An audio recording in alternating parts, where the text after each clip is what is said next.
Hi guys, welcome to my vlog. Good morning. Ngayon ipapakita ko sa inyo yung aking gagawing kilawin. Ayan guys, yung aking sahog sa kilawin. Ito yung kalamansi. Ayan lahat nasa plato. Siling green. Ayan ang.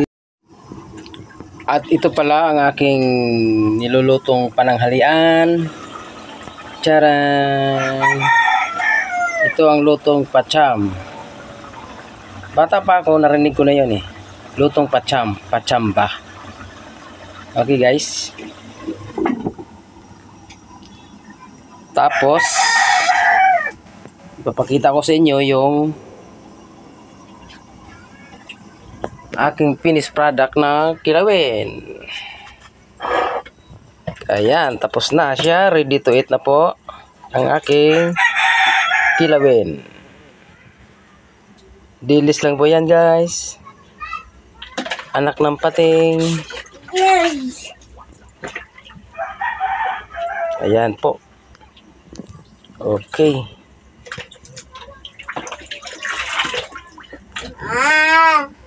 Haluin natin.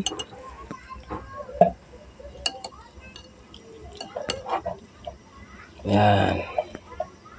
Sarap po.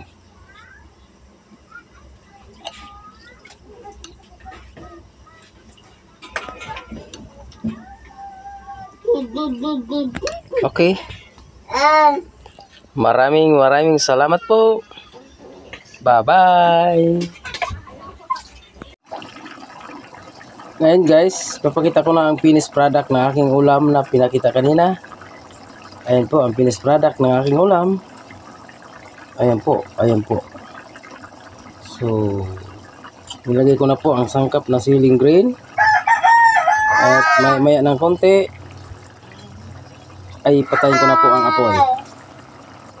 Okay guys, thank you. Bye-bye. Bye-bye.